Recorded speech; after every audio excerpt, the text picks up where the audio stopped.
Dieu a déjà conclu que vous portez une graine. La question n'est pas si vous avez une graine, mais ce que vous allez en faire. Chaque personne a une graine en elle, un don, un talent, une idée. Ce que Dieu attend de vous, c'est de produire du fruit. Il n'a jamais dit « soyez remplis de graines », mais « soyez féconds ». Cela signifie que vous portez un potentiel, et ce potentiel doit se transformer en quelque chose de tangible et d'impactant. Avant de partir, voici une pensée finale. Votre don ouvre des portes. Proverbe 18:16 dit « Le don d'un homme lui fait de la place et le met en présence des grands ». Ce que vous portez en vous est destiné à vous distinguer et à vous propulser dans des sphères d'influence. Mais cela commence par reconnaître votre don, le cultiver et le gérer correctement. Dieu ne vous jugera pas sur ce que vous possédez, mais sur ce que vous avez fait avec ce qu'il vous a donné. Vous n'avez pas besoin de tout avoir, mais vous devez travailler avec ce que vous avez. Votre transition est proche. De la dépendance salariale à l'abondance que procure un don raffiné et utilisé au maximum. Ce que vous faites à partir de maintenant déterminera si vous resterez là où vous êtes ou si vous entrerez dans un nouveau niveau de vie. Vous avez tout ce dont vous avez besoin en vous, mais c'est à vous de l'identifier, de le développer et de l'offrir au monde. Vous êtes né pour dominer, pour produire, pour multiplier et pour influencer. Souvenez-vous, le travail de votre vie n'est pas un emploi, mais la réalisation de votre mission divine sur Terre. Vous êtes porteur d'une solution que le monde attend. Trouvez-la, travaillez-la, et laissez Dieu faire le reste. Dieu a créé un champ, mais il n'a rien permis de pousser parce qu'il n'y avait pas d'homme pour gérer le sol. En d'autres termes, Dieu vous a développé pour gérer la terre. Ces ressources ont été envoyées sur terre pour que vous puissiez les gérer. Vous êtes ici pour être le gestionnaire de ces ressources. Ce que vous échouez à gérer, vous le perdez. La motivation principale de Dieu dans la création était la gestion. La principale mesure de votre succès pour Dieu est votre capacité à gérer. Si vous ne pouvez pas gérer les ressources de Dieu, il vous les enlèvera. La gestion attire toujours les ressources de Dieu. Dieu vous donnera toujours plus parce que vous savez gérer. Et c'est pour cela que la plupart des gens échouent, parce que la gestion attire les ressources. Je me souviens d'un séminaire que Jésus a donné sur la gestion. Il a dit « Si vous ne pouvez pas gérer peu, qui vous donnera beaucoup ?» En d'autres termes, vous avez un don, un talent, une onction, une idée. Mais si vous ne savez pas gérer les ressources correctement et éviter le gaspillage, Dieu retirera de vous ce que vous mal gérez. Tout cela nécessite de la discipline. Un jour, quelqu'un m'a demandé « Docteur Munro, je veux entrer dans le ministère. Que dois-je étudier pour cela ?» J'ai répondu « Étudier l'administration des affaires et la gestion. » Cette personne était choquée. Elle m'a demandé « N'est-ce pas plutôt la théologie que je devrais étudier ?» J'ai répondu « Non, étudier l'administration et la gestion. » Ils étaient mollets confus. Je leur ai dit « Le secret de mon succès dans le ministère à travers le monde, c'est ma capacité à gérer. Quand vous êtes un bon gestionnaire, Dieu vous fait confiance avec davantage. Quand vous êtes un mauvais gestionnaire, Dieu protège les choses de vous. La gestion attire Dieu. » Je me souviens avoir lu une fois l'histoire où Jésus a nourri 5000 personnes. Tout le monde se concentre généralement sur le miracle. Mais moi, j'ai remarqué un détail. À la fin, Jésus a donné une instruction. Ramassez chaque miette. C'était une instruction de gestion. Ne gaspillez rien. Pouvez-vous aujourd'hui, avec votre dernier chèque de paie, me dire exactement ce que vous en avez fait? Était-ce une bonne gestion? Pourquoi Dieu mettrait-il des millions entre vos mains si vous mal gérez ce qu'il vous donne maintenant? Arrêtez de gaspiller les ressources de Dieu. Commencez à économiser votre argent. Fixez un objectif pour votre don et Dieu vous fera confiance avec plus.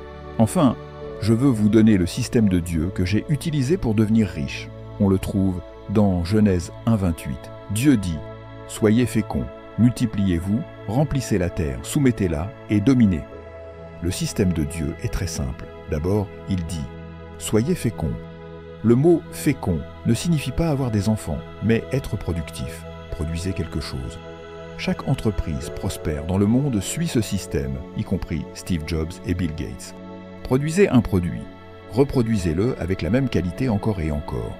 Distribuez-le. Remplissez la terre. Si vous ne pouvez pas distribuer, vous ne pouvez pas réussir. Vous ne pouvez pas réussir avec un entrepôt plein d'inventaire. Vous devez développer un système de distribution. Enfin, dominez le marché, soumettez-le, c'est important. Je vous donne des informations qui valent très cher. Regardez Steve Jobs. Il a produit un produit, Apple.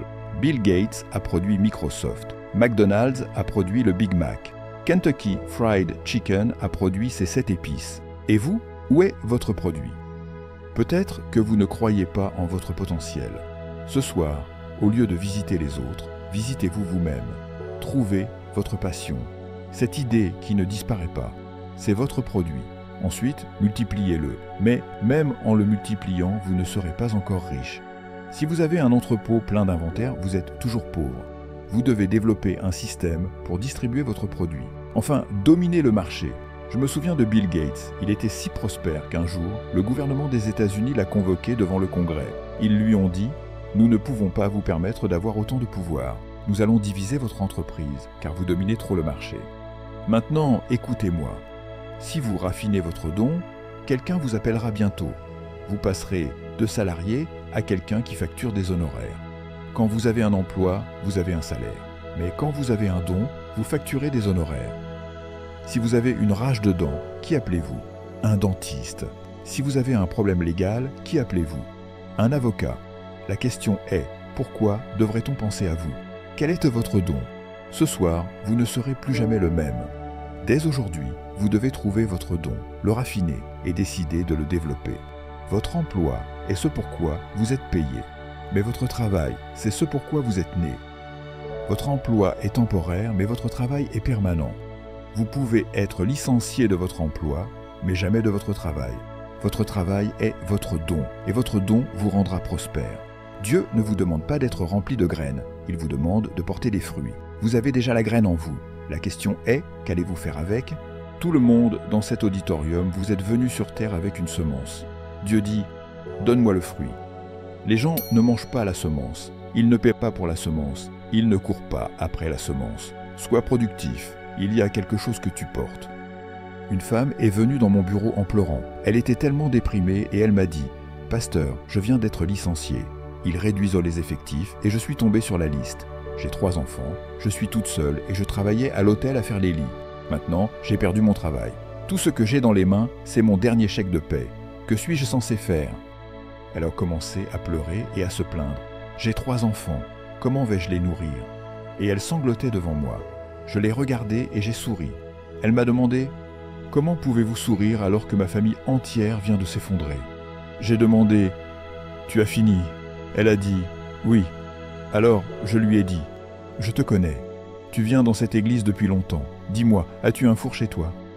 Elle a répondu « Oui ». J'ai demandé « Combien de fois utilises-tu ce four par semaine ?» Elle a répondu « 1 fois ». Alors je lui ai dit « Attends 1 minute. Tu as acheté un four et il est là 7 jours par semaine et tu ne l'utilises qu'une fois le dimanche. Cela signifie que tu abuses de ton four. Il est inutile 6 jours par semaine. » Elle m'a regardé et m'a dit « Que voulez-vous dire, pasteur ?» Je lui ai demandé « As-tu de la farine chez toi? As-tu du sucre ?» Elle a répondu « Oui ». J'ai dit « Tu sais, ces cookies que tu m'as fait il y a quelque temps ?» Elle a répondu « Oui ». Je lui ai dit « Voici ce que je veux que tu fasses. Rentre chez toi, prends ce dernier chèque de paie que tu as. Achète tous les ingrédients que tu as utilisés pour faire ces cookies. Fais des cookies et apporte-les à l'hôtel qui t'a licencié. Offre des cookies gratuits à tout le monde à l'hôtel. » Elle m'a demandé « De quoi parlez-vous » Je lui ai répondu « Fais ce que je te dis. Si tu obéis, tu réussiras. » Elle a accepté et est rentrée chez elle. J'ai prié pour elle, j'ai prié sur son chèque et lui ai dit « Vas-y. » Cette nuit-là, elle a fait des cookies et m'a appelé « Pasteur, je vais aller à l'hôtel pour distribuer les cookies. » J'ai dit « C'est parfait. » Elle est allée à l'hôtel avec de petits sacs en plastique à donner des cookies gratuits à tout le personnel. Les employés, les managers, les superviseurs. Tout le monde a eu des cookies gratuits et ils étaient fin surpris de la voir revenir sur les lieux. Elle leur a simplement dit « Je voulais juste vous dire merci. » 2 jours plus tard, elle m'a appelé. « Pasteur, j'ai des commandes pour 15 douzaines de cookies. » Je lui ai dit « C'est bien, demande-leur de payer d'avance. » Elle est retournée les voir avec un petit formulaire et ils ont payé d'avance. Elle a fait 15 douzaines de cookies. La semaine suivante, elle avait 25 commandes. 6 mois plus tard, elle a dû acheter un four industriel pour répondre à la demande. Elle a embauché 2 personnes pour l'aider à préparer la pâte. 1 an plus tard, cette femme avait une équipe de 12 employés et produisait plus de 1000 douzaines de cookies chaque mois. 2 ans plus tard, elle avait une usine et ses cookies étaient vendus dans les grandes chaînes de supermarchés. Aujourd'hui, elle est multimillionnaire. Un jour, elle est venue me voir. Elle était élégamment habillée en tailleur avec un sac à main. Elle m'a dit « Pasteur, je suis juste venu vous dire merci. Je lui ai demandé, merci pourquoi? Elle m'a tendu un sac. Dans le sac, il y avait une enveloppe. J'ai demandé, qu'est-ce que c'est? Elle a dit, ouvrez-la. Je l'ai ouverte et j'y ai trouvé un chèque de plus de 10 000 $. Elle a dit, je voulais juste vous remercier de m'avoir aidé à voir que mon don était toujours en moi. Il était enfoui sous un emploi. Et Dieu savait que je ne découvrirais jamais mon don tant qu'il ne m'aurait pas débarrassé de cet emploi. Je lui ai dit, Seigneur, envoie-moi encore quelques femmes aux cookies. Je crois qu'il y a des cookies dans cette salle. Il y a des idées dans cette salle. Il y a des choses à l'intérieur de vous que personne ne connaît encore. Mais je prophétise, vous allez accoucher de votre vision, et le monde sera impacté par le don que vous portez sur cette terre, au nom de Jésus.